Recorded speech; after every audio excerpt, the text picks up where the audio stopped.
Testing 1, 2, 3. Hope everything's working.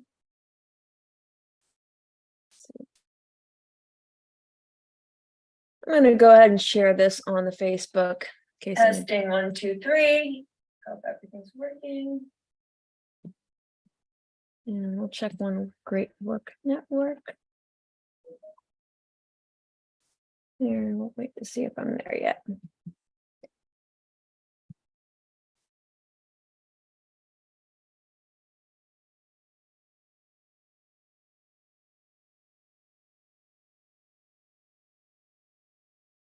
I don't know if I can do this. I'll just assume people can find me. Hi, folks. It's Patty from Natural Law Health. We'll get started in just a second, just getting all the technology stuff in place. You're going to leave. Okay. Hi, Rocky. Happy Friday to you and any, but I know some are micro. I can hear you. Oh, thank you. Thank you for telling me you can hear me. I'm going to see if, I'm on the One Great Work Network. Let me just make sure I'm. Hi, Rocky. Yep, I'm on the One Great Work Network. I'm on YouTube. Everything's in place. Let's see if, I feel like I'm like off center. All right, I'm going back to YouTube. For those of you that are here, Tony, so Sarah is here, and Rocky. Thank you all for being here this evening, spending your Friday evening with me. All right, so I do have a couple of questions that were sent in. I am going to point out one thing that happened that I'll just mention it and then move on. But this past Sunday, one of my fur children did pass away. You might remember behind me there was a doggy bed with my dog, Willard James McGee, and he had been struggling, was having a hard time walking, and he was just kind of sleeping quite a bit. And Sunday morning, I hope you all can hear me. It looks like I'm frozen on YouTube. I don't know. I'll refresh my page. But Sunday morning, James McGee. Sunday morning, he decided he wanted a new body. Whew. It's still hard.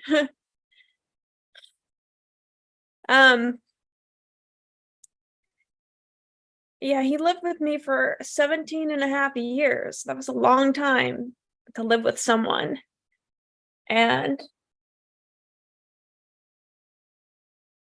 I miss him dearly. But there have been some cool things that have happened, interesting things that have happened. I'll just mention one, and then I want to get to your questions because Willard would want me to do that. Maybe I'll show you a picture of Willard really quick. This is, I made it my screen. I don't know, maybe I can't do that. I always get confused when I'm doing One Great Work Network and YouTube as far as what I can share on the screen. But maybe for the YouTube folks, I can share Willard's picture. Let's see, can y'all see my baby? That's Willard. I don't know if you can see it on any of the other places, but Willard was such a good boy, and I love him and I miss him dearly. And I'm going to stop sharing my screen, but I wanted to just honor his life. And yeah, I wanted to do that. So thank you for allowing me. Thank you, Priscinda. Welcome, Priscinda. Thank you. Oh, hello, Jennifer. Jennifer and Better Late Than Never is here. And Tony. Thank you, Tony. Thank you, Rocky. So, and really quick. Okay, you guys were able to see. I don't know. Sorry, I'm going to mute YouTube. So I was just checking settings just to make sure everything's copacetic. Anywho, yeah, that was quite, it's been an emotional few months actually, because, you know, helping him as he was having issues walking and moving around, and then yeah, it's just always emotional. But I was with him, and I gave him lots of kisses.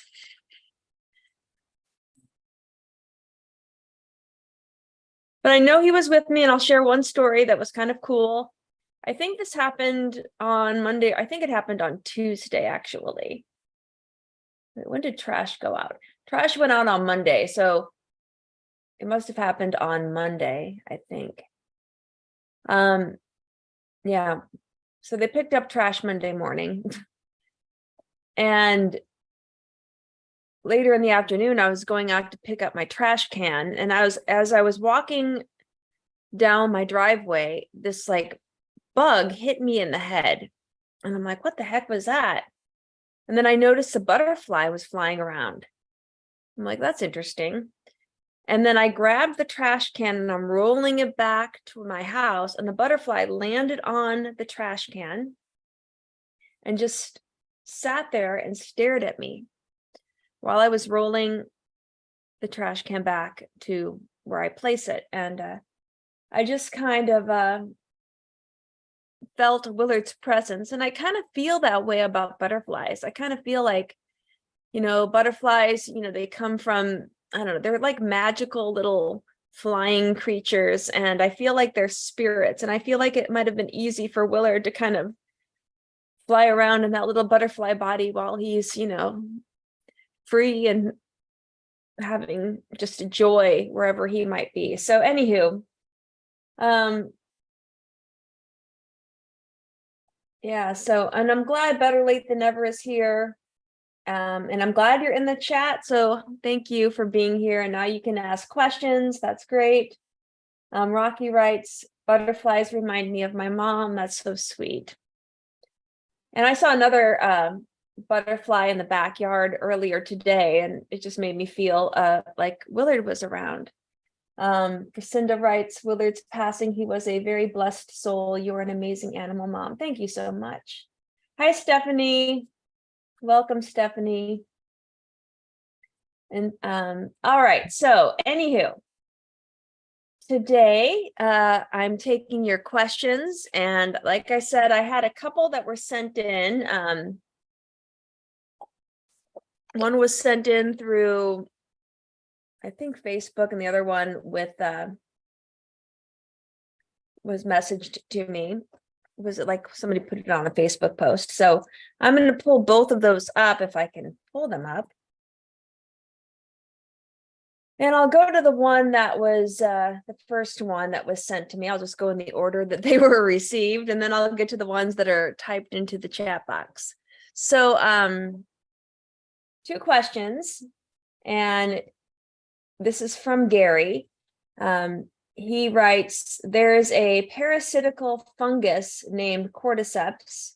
You can view videos of it on YouTube, infecting different insects and essentially turning them into zombies. I can't recall in which circle I had first heard the idea floated around, maybe Crow 777, but someone put forth the suggestion that mankind is ruled by parasites both figuratively and literally.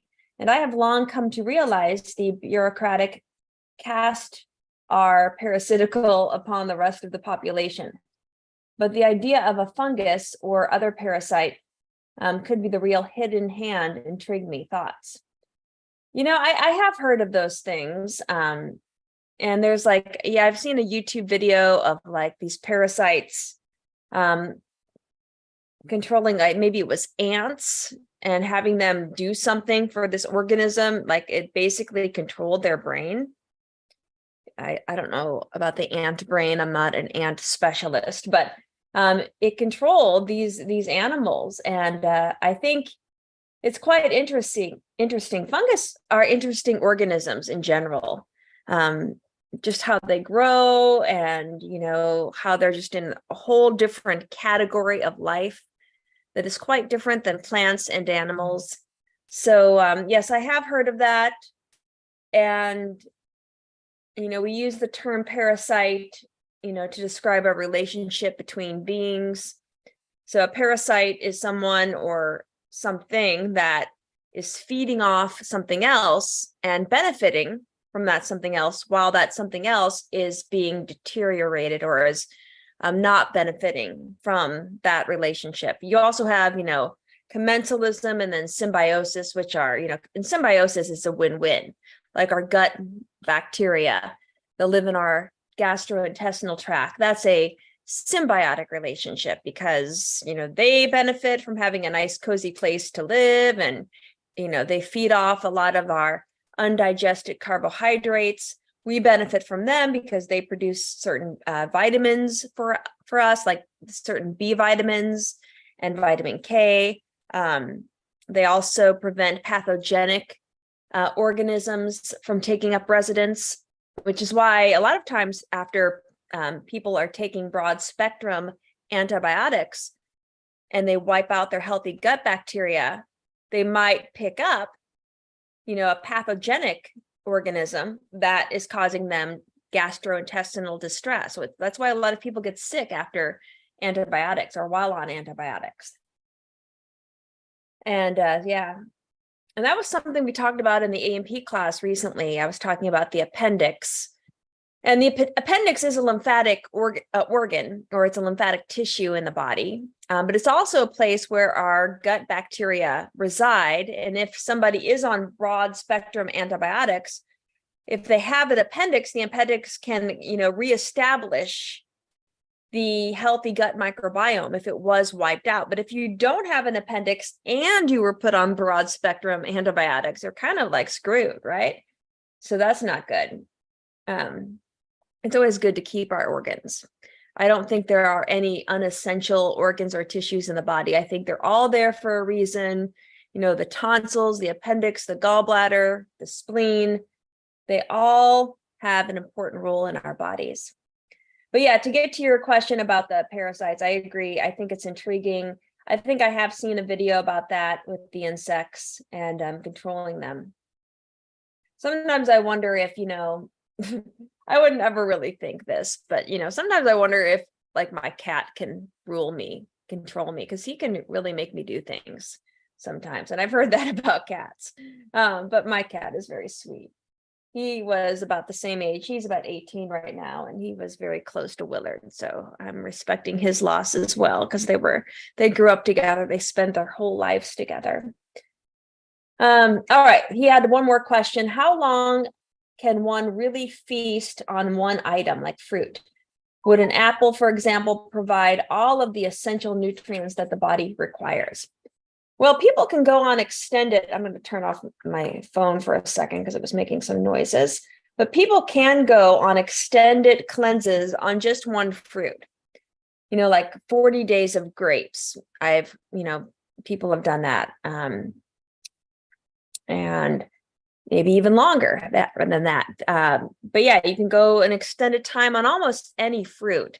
It takes a lot to become incredibly depleted because, fruits are beautiful because they have a lot of nutrients within them, a lot of vitamins, even some minerals, simple sugars, amino acids. So it's a beautiful little package of nutrition. And by just focusing on one type of fruit, you're simplifying what your body has to deal with as far as, the digestion process, as far as the absorption process. And so it does really allow your body to do other things. The same thing with like juicing. Juicing is quite beneficial as well because you're removing all of the insoluble fiber. And you're not really,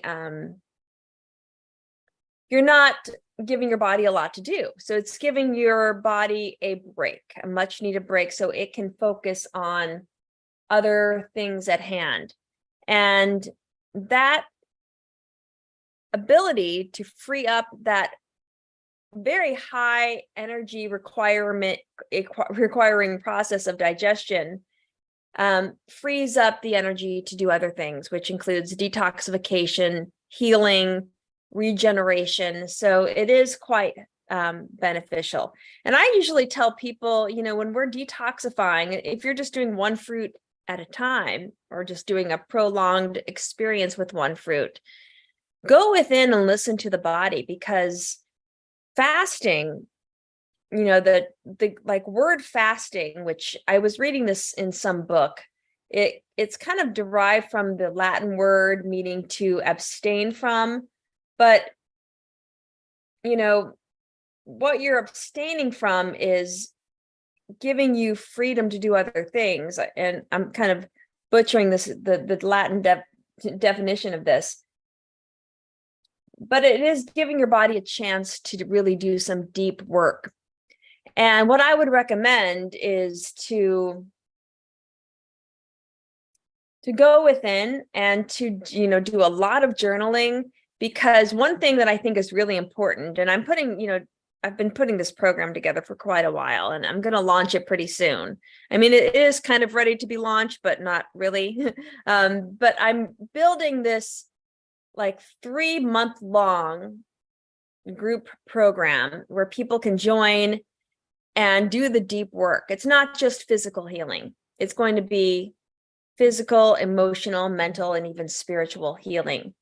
And it's going to be like fasting in association with deep shadow work, because I think as humans, we have a tendency to put blinders on, and many of what we are trying to heal most likely has more of an emotional connection, or even a mental, or even a spiritual connection, than really purely physical. And this is really why some people, when they're detoxifying, if they're not making very important shifts in their life experience, they're not growing. And their body gives them this illness oftentimes because it's like giving them a chance. It's giving you a chance to level up.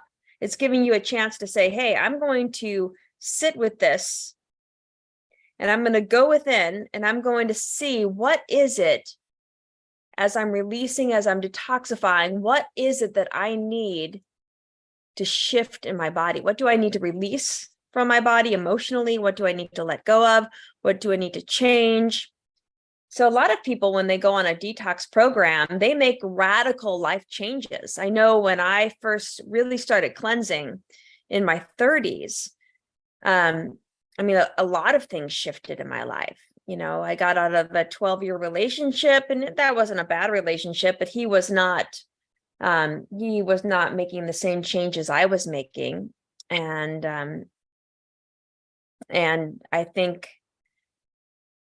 I hope that the ending of that relationship was good for both of us, because I know it was really hard on him, and he needed to make some foundational changes, though, right? Because he was addicted to certain things, and I was breaking free from addictions, especially, the addictions to like cooked foods, which is like the hardest addiction for many people to break free from, because it is addictive.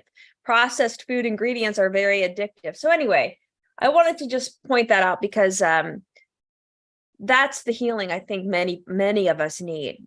And we have to go within and look at the shadow, because all of, this is shadow work.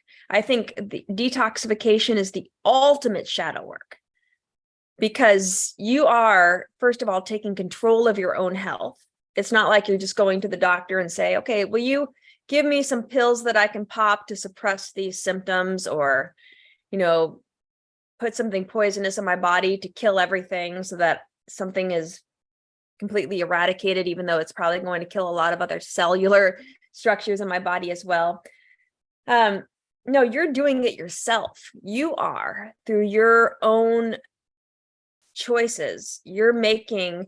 You are putting high nourishing food into your body, or abstaining from, the really toxic foods.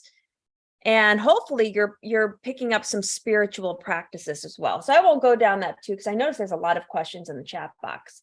I'll get to some of these questions first before I go back to the Facebook question. Let me see where I left off. Okay, Oana is here. Welcome. I'm sorry for Willard. Well, thank you so much. It's interesting to talk about what Steiner thinks about animals, that they actually have an ego, that they don't actually have an ego memory. That's interesting. I've heard of Steiner's understanding of animals is that they kind of have a group soul. And Steiner, I sometimes wonder about animals that live with us, though, if they, because I was talking to my friend who is a homeopathic doctor, and he was explaining to me that the animals that live with us, that we form these special bonds with, are much more like, the 4 levels of the human. I mean, he didn't really say this, and I don't want to put words in his mouth, but he was kind of talking about how these animals that live with us are a little bit different than like the animals, like the rabbits and the birds and the deer, even though they're very, I obviously will respect those animals as well, but it's a different dynamic and it's a different experience for those beings than it is for the animals that live with humans, because they often pick up a lot of our traits. They, sometimes they pick up the poor dietary habits, which is why many animals that live with humans have shortened lifespans, especially if they're getting injected every year. But anyway, yeah, Steiner does talk about the group soul with animals, which I find to be interesting. And, he talks about the 4-fold body. So animals as a whole have the physical body, the etheric body, and the astral body.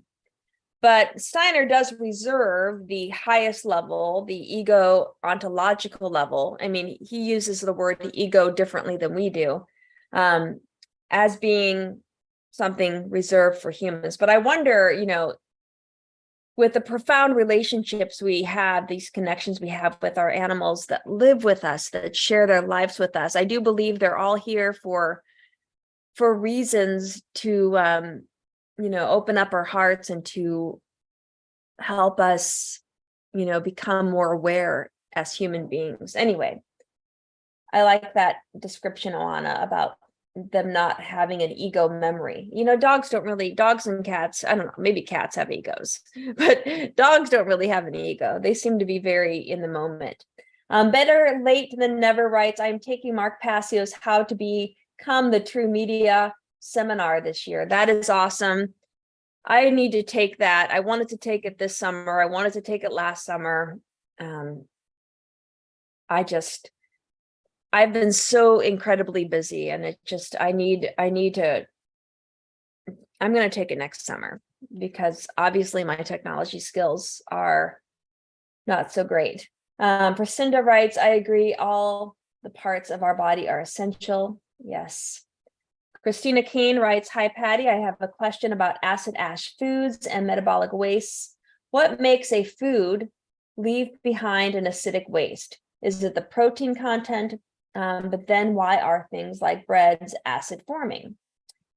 Well, with regards to the ash that foods leave behind,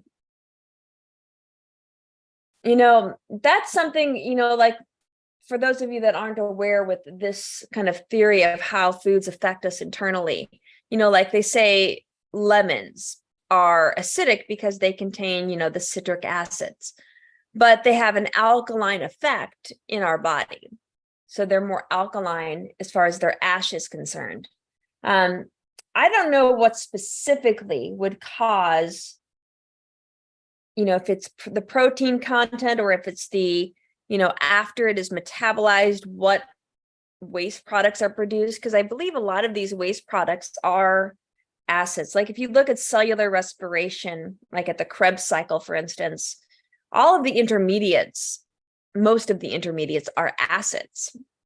And whenever we metabolize anything, like especially anaerobic metabolism, lactic acid is a common byproduct. I mean, somebody can produce so much lactic acid that it can put them into metabolic acidosis.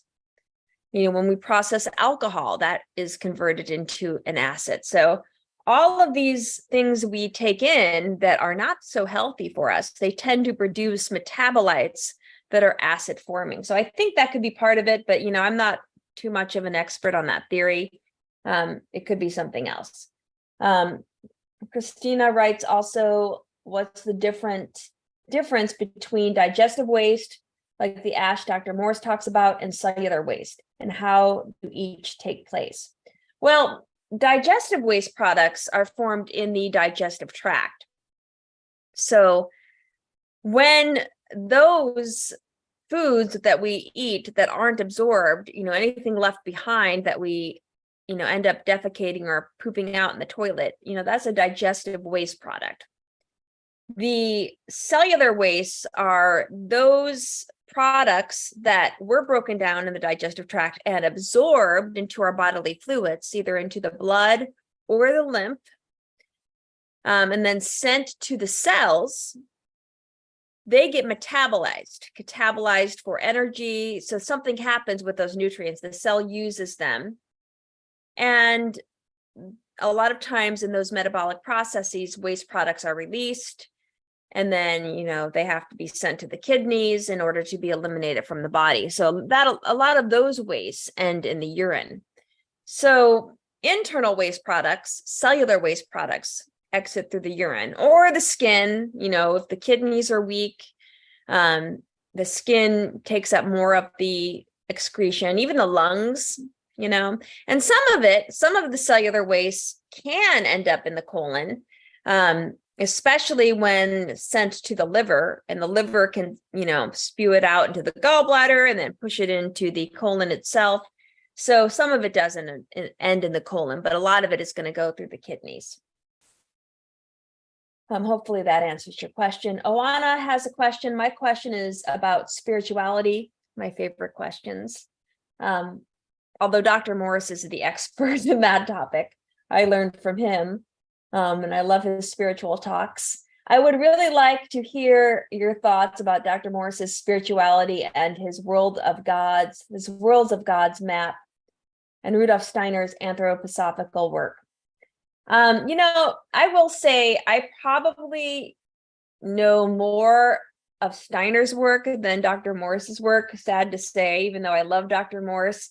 I know of his World of God's map, but, Dr. Morse did a lot of work with like the Eckmasters and spiritual talks. And unfortunately, whenever Dr. Morse and I are together, and this always happens, always. Even the very first day I met him, I booked an appointment with him like in the early, 2010, 2011, around that time. I can't remember the exact date. And we spent the entire time just talking about A&P. That's all we did. And, that's kind of what I do, right? I'm a college professor. I teach anatomy and physiology. Dr. Morse is a science nerd, even though he's very spiritual, he loves getting into the science. He's very knowledgeable in the sciences. And he, when I worked with him at his clinic, he subscribed to many science journals. And I remember he would have the detox specialists, the counselors working with him, have these sent to our mailboxes as well. So we got to read them. And so we always talk about science, and I love talking about science with him because he gives me a new perspective of what I, in my mental mind, think is, the way the body works, but he is viewing it in more of a spiritual way, which I guess there is spirituality, imbued into that scientific discussion. But as far as his Worlds of God map, I would love to sit with him one day and just really dive deep into that. I will say regarding Dr. Morse, he helped me quite a bit with my dog Willard during his passing. And I think he might have shared this with you all, and I can't remember, but Willard, the week before Willard passed away, when, he was not doing so good, he had some ups and downs the very last week of his life. Like, he didn't want to eat one day. And I was just like, oh, is this it? Is he going to pass? And then his appetite picked up and he started feeling better. And, and then, he was at the end. He wanted a new body. And, Dr. Morse and I have been teaching this A&P class together. And I told Dr. Morse what was going on with Willard, last week, the week before he passed. And Dr. Morse is like, I sense a lot of beings around with him. And there was, I think my dog Lucky, I think I talked about this last week. My dog Lucky, I think, was in the room with us. My dog Lucky passed away in 2011. And Lucky was with Willard, because Willard was 17 and a half. Willard was like maybe, I don't know, 5 or 6 when Lucky passed away. But they were very close. And I really feel like Lucky passed on a lot of her gentle presence onto Willard, because Willard had a demeanor very much like Lucky, and he learned a lot from her. And that day when I was talking to Dr. Morse, a couple of strange things happened. First of all, I thought Lucky was in the room with us, and my dog Francis, who's over here laying with a ball in his mouth. I don't know if you can see him. You see that right there? That's how he lays, with balls in his mouth. He's always ready for somebody to throw the ball. That's my dog, Francis. Anyway, that's the couch Francis sleeps on. And Willard was on a doggy bed behind me, and Francis was not sitting on that couch, but Francis walks into the room and he starts barking at the couch. And I saw like this little indentation on the couch. I'm like, that looks kind of weird, but it could have been from one of the dogs that were sitting there before. But Francis was barking as if someone was in his spot. Like if my cat, or if Loretta, my other dog, is sitting there, Francis will bark until that person or dog moves. And so Lucky might have been sitting there, and Francis might have been feeling Lucky's presence. Anyway, that happened, and Dr. Morse was telling me he could feel the presence of others. And then I think I told you the crystal story, but I was putting moldavite crystals. I had 3 of them on Willard's body. I started doing this about 6 months ago when he was having a hard time walking. And his little legs were like starting to, how when older dogs stand and their legs start falling, like they can't hold themselves up. And I lost one of the crystals in my bedroom, and then I couldn't find it for 2 days. And then while Dr. Morse and I are chatting via text, and I'm sitting with Willard, the 3rd crystal just magically appears on Willard in the place where I would have put it. And it was like I lost it in a totally different room. It was just craziness. All of these things, I think, it just is an indication that there's more to our reality than our limited human mind. If we just keep everything at the physical level, connecting this to your anthroposophical work and Steiner's work, there's so much more, and Steiner knew this. Steiner had that ability to tap in. I believe Steiner was like clairvoyant, clairaudient. He had some of the old abilities that I think humanity used to have before we went into this Ahrimanic, path. So anyway, I don't know if that answers your question, but I need to know more about the God worlds. I would love to sit down with Dr. Morse and talk to him about that. Okay, Rocky writes, if I work out fasted in the morning, it takes me out for the rest of the day. Do you know why this would be? People swear by fasted workouts. It makes me feel terrible. I intermittent fast. So there's a long period. Oops, did I miss the second part? So there's a long period between waking and my first food. I would love to get my workouts over. You touched on cell salts last week. Can you explain how they work? I never hear Dr. Morse talks about them. And then I used to take Bioplasma years ago. Not sure if it worked, but they never made me feel bad. Okay, as far as like working out fasted, I mean, some people, I guess, it just depends on how long you've been fasting, I suppose. I mean, I know some people like to do a little bit of energy, like maybe drinking a little bit of juice before they work out, eating a banana, but I don't know why that would deplete you. Maybe your body just, I mean, if it's making you feel depleted, you might want to try maybe eating a little bit of something right before you work out. I know that might break your intermittent fast, and intermittent fasting has its place depending on, how you're eating. If you're doing a juice cleanse, I would not intermittent fast, but if you're, eating whole foods, it's not harmful to intermittent fast, I don't think.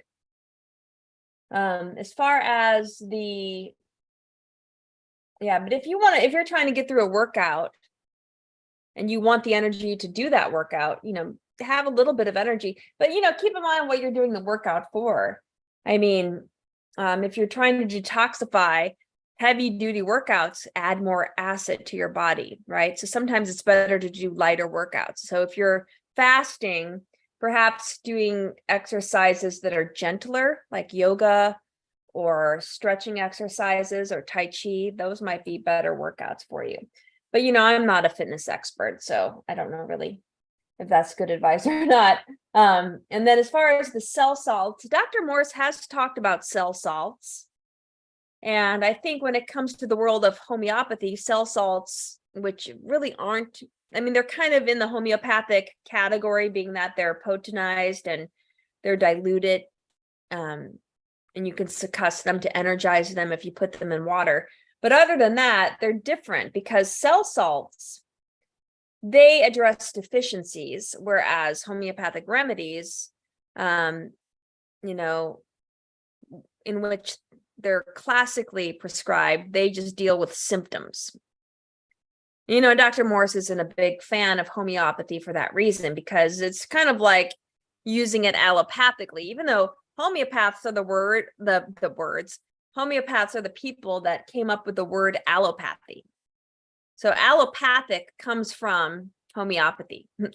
That's why a lot of times when you mention allopathic medicine, people look at you strange, like, what the heck is that? It's a term the homeopaths came up with to describe this crazy system of quote unquote healthcare that focuses on using chemicals and surgery to address symptoms, whereas homeopaths use energetic potenized remedies to address symptoms, but they're both addressing symptoms. Cell salts, though, address deficiencies. And I will say, before I move too far away from homeopathy, I really like homeopathy. I know Dr. Morse doesn't, but I really like it. I was actually studying homeopathy before I met Dr. Morse. I saw it do amazing things with my dogs. Dr. Morse kind of talked me out of really devoting too much of my time into homeopathy, because he thought, the heart of disease is a congested lymphatic system, which now I see is, true. I mean, most people are so lymphatically congested, but that's really, physical. That's a physical manifestation of disease. Having your lymphatic system completely congested, blocked up, is causing a lot of problems in various organs and tissues, right? And, if your lymph can't move, then waste products build up, nutrition can't come in, and cells start to stress out, and you develop inflammation, and then the cells become necrotic. They die off, and then, sometimes as the cells are stressing out, they become cancerous. They start dividing out of control. So there's a lot of bad things that happen when your lymphatic system is not moving. But I think Dr. Morse would agree that a congested lymphatic system is a physical manifestation of disease. Again, there's the emotional, there's the spiritual levels as well. And the thing I like about homeopathy, when used correctly, is it can address the shocks and traumas, the blockages, the generative inability of the body to heal because of a shock or trauma that has kind of manifested, or I should say, sunken deep within an organ or tissue. I mean, lymphatic congestion, I believe, when I look at the greater picture of how the body works, I think that energetically, there are things that will promote lymphatic congestion in a certain organ or tissue that are related to shocks and traumas a person has experienced that have not been resolved, and they've sunk deep into a tissue. And a lot of this is connected to the 7 chakras. If we can even go with the 8th chakra that's above the head. But, this is where the deeper work needs to be addressed, and this is where, people can heal and grow and enlighten themselves and raise their consciousness at the same time. So in that respect, I really like homeopathy when it's used correctly, but the majority of homeopaths are not using homeopathy correctly, which is why homeopathy is not that successful. I am working with a homeopathic practitioner right now who is the founder of what's called Heilkunst homeopathy, which he tells me, the way he describes it, it's the true intention of how Samuel Hahnemann meant to use homeopathy as a whole. And he ties into it, a timeline therapy where we go backwards in time, starting with your most recent shock and trauma, and you work your way backwards. And I will say, I started working with this man last year, and I'm incredibly grateful. Between him and Dr. Morse, I think this time period, losing my dog and other things that have happened to me this year, the energetic remedies, the high potency homeopathic remedies that he has prescribed, me doing that in addition to, addressing my physical body by, following the practices that I learned from Dr. Morse, have really helped me to not go into a dark place. Because, I could share things with my family, especially my brother, that are terrible and heartbreaking. And then I had a really crappy year teaching with a student that I was afraid of, honestly, because she, violently approached me, and I was scared. I was ready to quit my job for a while there. And I'm still ready to kind of walk away from it because, teaching is getting pretty scary. Students are becoming more entitled, more combative. And this was all over for her not getting the grade she wanted. I mean, it was scary. I after that happened, I asked the police to come around my classroom and check on things because I was scared. I mean, and I hate being in that position. I really do. But anyway, I feel that having this support, both energetically to help me deal with my emotions so that they didn't override my ability to find my balance and my center so that I could perform what I needed to do in this world, so that I could still continue teaching the other students that were in that class and all of my other classes and still work with my clients. I didn't just completely break down because I had a lot of things happen to me this past year. The past couple of years have been incredibly hard on me, and I'm trying to keep my head above water. But I feel like I'm more centered because of addressing some of these deeper issues. And whether you address the deeper issues with homeopathy or you do just, the deep shadow work of journaling, I think that's another way you can uncover, the core of what is really causing your body to attract lymphatic congestion, if that makes sense.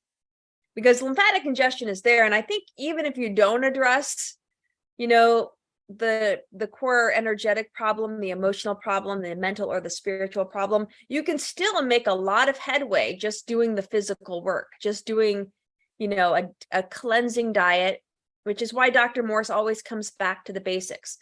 Focus on, like doing a grape cleanse, doing a 30-day grape cleanse that will really help to heal the body in so many ways. Grapes are so powerful. And then adding the astringent herbs, supporting the organs that help with elimination, supporting the kidneys, all of that is important. But doing that in conjunction with the energetic medicine, I think is just, it's amazing. I mean, I'm feeling it now, and I'm so grateful that my higher self or Jesus or whoever, somebody guided me to this path to help me experience this, and, you know, hopefully to help me relay the message to others so that others can experience this. And if anybody's interested in, you know, this homeopathy thing that I'm doing, I'm more than happy to share it. I've talked about it in the past. Second question. Oh, as far as bioplasma and the cell salts, I think I totally forgot about going into the cell salts, but the cell salts, like I said, address deficiencies. Dr. Morse likes the cell salts because of that. And it's easier to pick the correct cell salt because there's only 12 of the cell salts. And so they're easier to pick, and you can take them more frequently. They're low potency, like 6X. I think, you know, during the end of Willard's life, I was using cell salts for him, and that really helped with a lot of his symptoms. I noticed right off the bat. I recommend cell salts to my clients. So I think they just help energetically. So they're kind of working homeopathically, but they're all working differently because they help address a deficiency. So like, you know, let's say you yourself, or you're working with a client and they have an iron deficiency, and it's causing somebody to become anemic. I mean, yes, there are things with diet you can do, with herbs you can do, but why not address it energetically with the cell salts to address the deficiency of the iron? So the cell salt, I think it's number 4, ferrum phos, would be a good one to take. And you would just take, you know, a couple of the pellets under your tongue, let them dissolve naturally, take it away from food, and do it like 3 or 4 times a day. And by doing this, you know, for a prolonged period of time, it slowly starts to rebalance the cell's ability to take up that mineral that you were deficient in. So it will address the deficiency of iron by helping the cells better get the iron from the foods and bring it into the cell that needs it to build the red blood cells more effectively. So that's how the cell salts are working. Hopefully that answers your questions. Second question, how important do you think parasite cleansing is? There is a medical doctor even saying that MS lesions in the brain of MS patients were parasite egg sacs. I've done a few parasite cleanses. I believe it. If you've ever looked into the work of Hulda Clark, Hulda, and then Clark, Clark, Hulda Clark. I mean, she was big time into the parasites. I mean, she thought everything was caused by parasites. And I remember I was reading her book a long time ago, like before I knew Dr. Morse. Where was I in my life when I read her book? But, you know, reading her book about the parasites, I was like going through a time period where I thought everything was, you know, parasitically affecting me. But yeah, I would believe it. I think that, you know, again, though, to put it in perspective of the bigger spiritual, you know, view of the human body, where are these parasites attracted to? 2 things. They're attracted first to lymphatic congestion. Parasites show up because we're feeding them.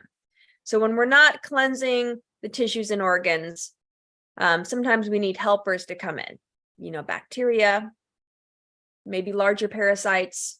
They can come in and start cleaning house. Because, you know, I really feel, you know, this whole term parasite, first and foremost, when I look at the bigger picture of life on this planet, I think everything is a symbiotic relationship. Okay. I think that even what we call parasitical is symbiotic, because the parasites are showing up because our body is too lymphatically congested. It's not doing the job of cleaning house. So we need helpers to come in. And then that we blame the helpers, and then, people take antifungals or antibiotics or whatever, anti-parasitic formulas to kill these guys off when they were just trying to help, right? To clean the area. Now, keep in mind, if you're incredibly lymphatically congested and you've got so much congestion, these parasites can, break so much of the debilitated tissue down that it, can kill somebody, right? So sometimes it is important to step in with things like Parasite M and Parasite G to help clean house a little bit. But if you're doing that, if you're taking like the herbs for the parasites, the parasite herbs like Dr. Morris's Parasite M and Parasite G, and you're doing a grape cleanse or a juice cleanse or whatever, you're going to be, strengthening the body, detoxifying the body, and all of that at the same time. So I think parasite cleanses are helpful. Rocky writes, and never saw any, but I know are so are micro. I don't know, Rocky, if I understand that. Oh, this is regarding the parasites. Sorry. Yeah, sometimes when you do parasite cleanses, I mean, some people do see the parasites in like their stools, but not always. I mean, some of these eggs are so tiny.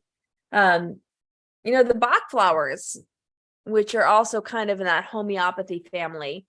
And Bach flowers was something when I worked with Dr. Morris, I think he was okay with me recommending, because I was studying when I became a naturopathic doctor. I was learning a lot about the Bach flowers, and there was one, I think it's walnut, that is really good for parasites. So that's an energetic formula that can help the worms get out of you, because it's dealing with the emotional level of why that worm was attracted to your body. So again, you don't want to just kill the parasites and not address the deeper issues of what attracted the parasites: the lymphatic congestion, the shock and trauma, the emotional issue, dealing with that part of your body. And every part of the body deals with something. I mean, there's a lot of people that have looked into like what different parts of the body represent emotionally, and even like in your family dynamics. It's also interesting. Let's see. Also, how can someone figure out if they have parasites in their brain? I know a few people think they got toxoplasmosis from their cat. Aw. Well, I hope they didn't get rid of their cat, because poor cats. I don't think that, I think if you have anything from your cat, you should detoxify it. I don't know how people can determine if they have parasites in their brain. I mean, I would think that would be something that would be revealed during autopsy, because most people would not want to have a biopsy of their brain, because you have to go through the skull. I guess you can go up the nose, but why would you want to breach such a valuable organs, tissue? So, yeah. It's just, as a general rule, I think it's just good to detoxify continuously, to promote cellular regeneration continuously, eat a species appropriate diet. That's kind of my foundational advice. Better late than never writes, does anyone know what particular food should be eaten to improve vision or eye health? Most people will say carrots, but I was wondering if there are others. I think, the eyes are like any other organ in the body. I mean, they need to be detoxified. I mean, carrots have beta carotene in them, but most of the orange colored fruits and vegetables have beta carotene as well. And beta carotene in our body, when it's absorbed, gets converted into vitamin A, which is a retinol-based vitamin, and that is part of, the photoreceptors in the retina of the eye. So, so that's why beta carotene is so helpful. I don't recommend supplementing with beta carotene. Get it from your foods. but it's much better to get it for, I would say any of your colorful fruits and vegetables would be good, especially kind of the orange, yellow, kind of slightly red category. Hello, Charlene. Stephanie writes, hi, Patty. I am remembering correctly that Steiner followers are really into raw milk and dairy. Was Steiner a dairy proponent? I think I have this book Steiner wrote on food, and I don't know a lot about his recommendation of milk and dairy. The book I have, I'm sure has it in there, and I haven't gotten to that chapter yet. But I know Steiner, Steiner was so interesting that he, never would tell people how to eat, but he did kind of comment on, just how energetically, how eating animals affected someone energetically. So I'm really surprised he would promote dairy. But I would also imagine that back in the day of Steiner's, when he lived on this planet, in the late 1800s, early 1900s, I don't think factory farming was as, pronounced as it is today, where the animals truly suffer in these factory farms. So, maybe on the farms back in the, where he was in like Austria, Germany, maybe the farms were more gentle with the cows. I still think, dairy is mucus farming, even if you're getting it raw, but still, I don't know. Who knows?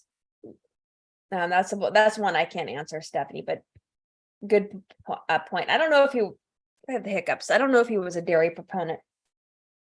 Charlene writes, do you use baking soda as a therapy? You can neutralize the body in this acidic world we live in. Yeah, well, you can use baking soda to, wash your fruits and veggies, but Dr. Morris will recommend, like, as a quick detox, as a quick way to alkalize the body, baking soda. You can do that. It's not something to take in all of the time, but yeah, it can be taken in to alkalize for sure.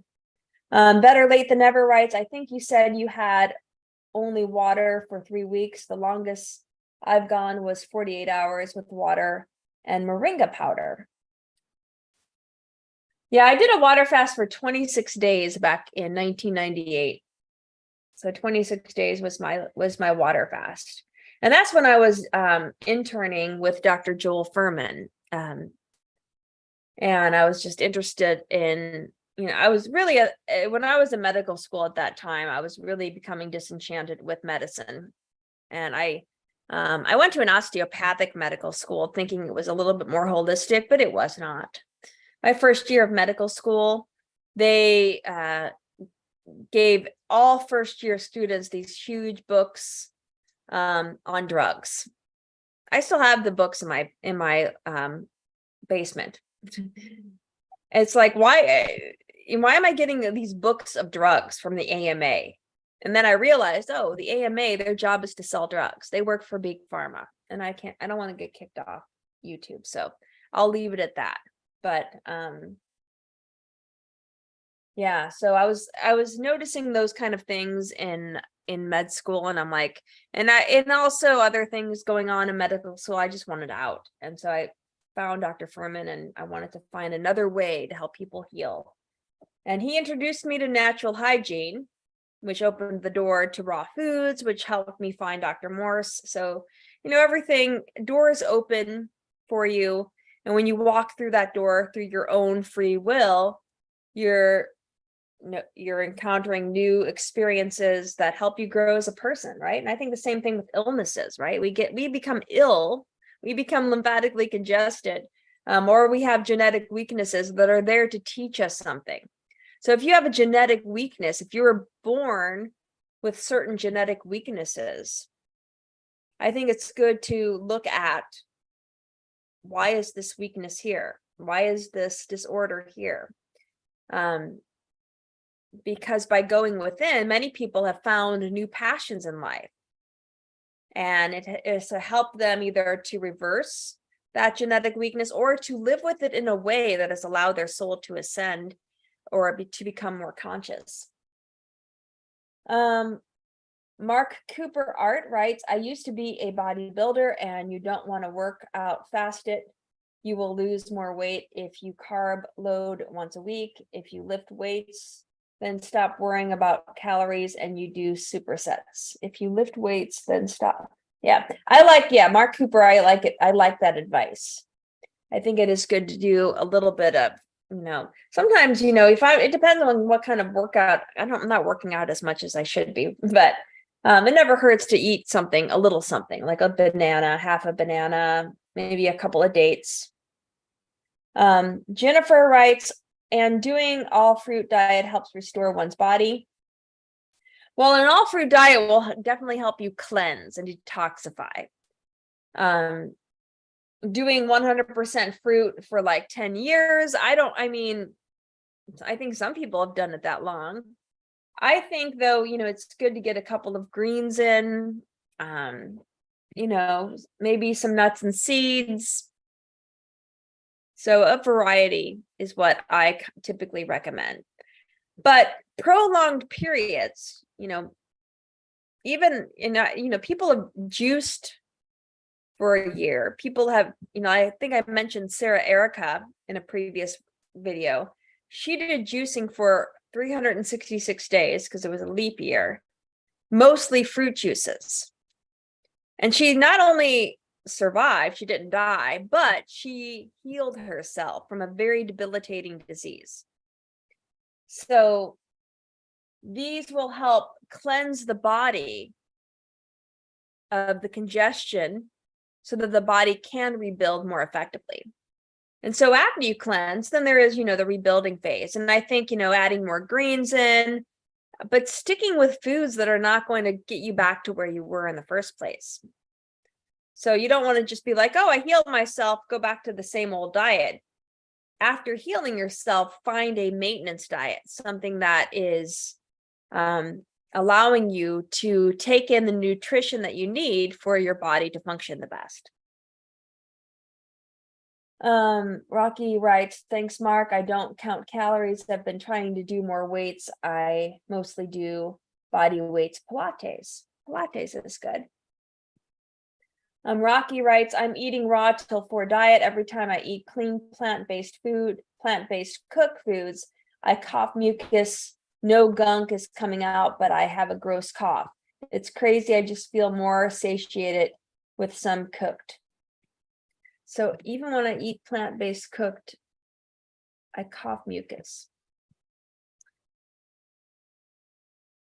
Let me read the second part of your question. What are your thoughts on adding flax or chia to smoothies in the morning? Dr. Goldner recommends a half a cup for the omega-3s. She says the omega-3s rebuild damaged cells. And Dr. Morse is, and Rocky, I didn't catch what you wrote after Dr. Morse is. If you can add another line to that. But I don't have a problem with chia seeds or flax seeds. I think they're great. I think it's flax seeds that are more progesterone based. So I think like women that are going through menopause get some benefit from flax seeds as well. But yeah, omega-3s are incredibly important. I mean, Dr. Morris is not a big looking at isolated chemistry, but I will say I think that omega-3s are quite important for rebuilding cellular membranes. So not only the cell membrane around each cell, but also many of the cellular membranous organelles within the cell. All of those need the omega-3s, and I think getting them, I think if you're doing flax seeds or chia seeds, it is good to throw them into a smoothie, because then you break open kind of the shell of that seed and it helps to release the fatty acids more effectively, because a lot of these are quite easily oxidized. So you want to eat them freshly ground up. I think that's the best way to do it. But yeah, you don't have to do the flax seeds when you're detoxifying. If you want to do 60 days of grapes, you don't need flax seeds. You can live without them for a certain amount of time. But I think during that rebuilding phase, it's good to get a variety of foods in their natural, raw, unprocessed form. So I think, a raw foods lifestyle is something definitely people can live off of. And Rocky puts them in her smoothies or his smoothies. Rocky, I see a puppy in your picture. I don't know if I just see your dog.